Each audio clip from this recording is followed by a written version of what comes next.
안녕하세요. 천안기망과 천안이나 본점 한결의 원장입니다. 오늘은 드림렌즈에 대해서 좀 더 알아보도록 할 건데요. 간단하게 많이 듣는 질문에 대해서 대답하는 형식으로 좀 진행하도록 하겠습니다.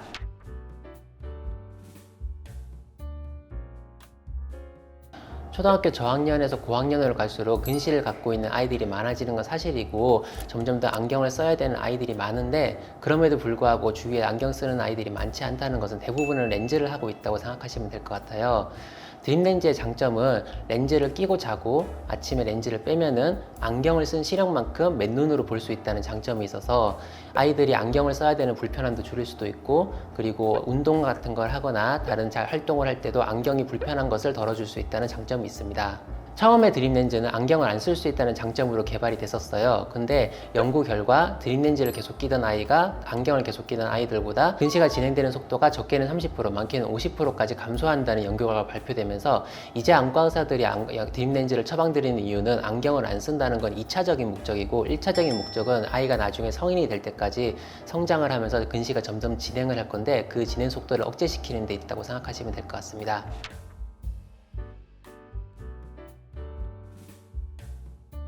1차적으로 드림렌즈의 대상은 근시가 있는 아이들이에요. 한국 아이들 중에서 눈이 나쁘다, 눈 때문에 안경을 써야 된다라고 이제 대부분은 근시이긴 한데, 아주 드물게 원시가 있거나 아니면 난시가 심한 아이들도 있어요. 그런데 어느 정도 난시가 있는 경우에는 근시와 같이 드림렌즈로 교정을 할 수 있지만, 원시 같은 경우에는 드림렌즈를 사용하기는 어려워요. 그리고 근시의 경우에도 아주 심한 5디옵터, 6디옵터 이상의 근시 같은 경우에는 렌즈로 잡는 것은 조금 어렵다고 생각하실 수 있을 것 같습니다. 하지만 대부분의 근시가 있는 아이들 같은 경우에는 99%는 드림렌즈로 교정을 할 수 있다고 생각하시면 될 것 같아요.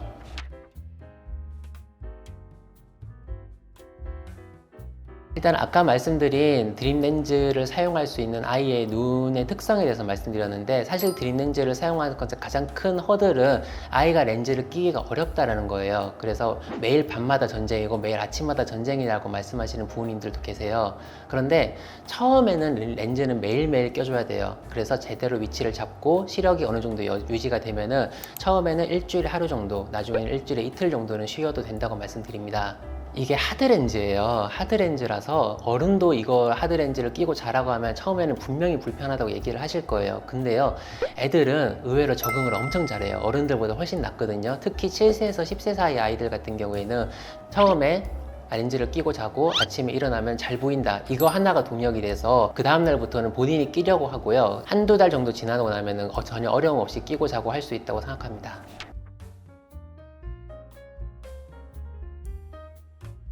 드림렌즈의 부작용이라고 하면 가장 흔하게는 사실은 알러지예요. 특히 이제는 이런 환절기 같은 경우에는 기본적으로 비염이나 천식 같은 게 있는 아이들 같은 경우에는 알레르기 결막염이 올라오는 경우가 있는데, 드림렌즈를 낄 경우에는 그게 조금 악화되거든요. 근데 그렇다고 해서 렌즈를 쉴 수는 없으니까 알러지 조절을 같이 하면서 렌즈 착용을 지속하는 편이고요. 아주 드물게는 염증이나 눈 표면에 상처 같은 것이 생길 수가 있어서 그럴 때는 잠깐 쉬고 염증을 케어하고 다시 렌즈를 시작합니다. 소프트렌즈나 하드렌즈 오래 쓴 사람들이 눈이 망가져서 나중에 수술하기도 어렵다는 얘기를 들어보신 적이 있을 거예요. 하지만 드림렌즈 같은 경우에는 소프트렌즈는 하드렌즈처럼 눈을 손상시키지 않기 때문에 커서 수술하는 데는 문제는 없습니다. 대신에 성인까지 지속적으로 드림렌즈를 사용했었다고 하면은 눈의 도수가 달라져 있기 때문에 최소 2주, 길게는 한 달까지는 렌즈를 쉬고 충분한 도수가 나온 다음에 수술을 진행할 수 있다고 생각해 주시면 좋을 것 같아요.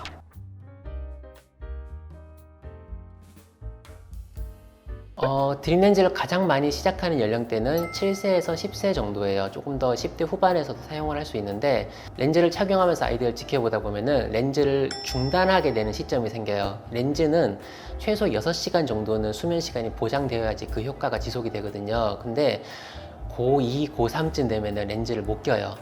수면 시간이 6시간이 채 안 돼요. 6시간, 5시간만 사실 수면을 해도 어느 정도는 효과가 있는데, 내가 잠도 별로 못 자는데 밤에 이거 끼고 아침에 빼고 이 시간이 너무 아까워서 아이들이 힘들어해요. 그래서 시험 공부를 하거나 수능 공부를 하는데 이 렌즈는 더 이상 못 쓰겠다고 중단하게 되거든요. 근데 렌즈, 아까 전에 말씀드렸던 렌즈의 목적은 근시의 진행을 억제하는 데 있다고 말씀드렸고, 보통은 15세에서 18세 정도면은 2차적으로 근시가 진행한 것은 어느 정도 억제되었다고 볼 수 있어요. 그래서 고2, 고3 정도의 렌즈를 중단해도 근시 진행을 억제하는 데는 별 문제가 없다고 생각해 주셔도 될 것 같습니다.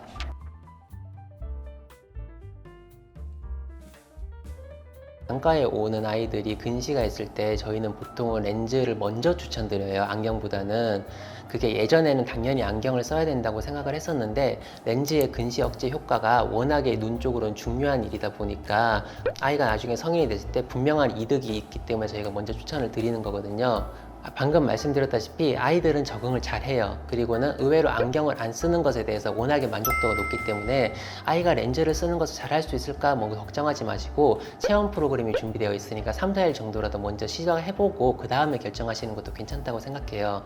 그리고 지금 렌즈를 이제 시작을 하면서 주위에서 렌즈를 계속 교체해야 된다더라, 눈에 염증이 생겼다더라, 그렇게 고생을 하는 아이들의 얘기도 들어보신 적이 있으실 거라고 생각해요.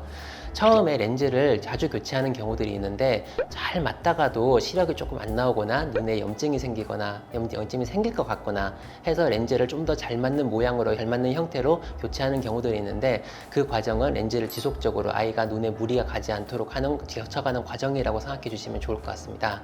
지금도 렌즈를 사용하고 계시는 아이와 그리고는 케어해 주시는 부모님께는 화이팅! 앞으로도 꾸준히 아이의 눈을 위해서 노력해 주세요. 감사합니다.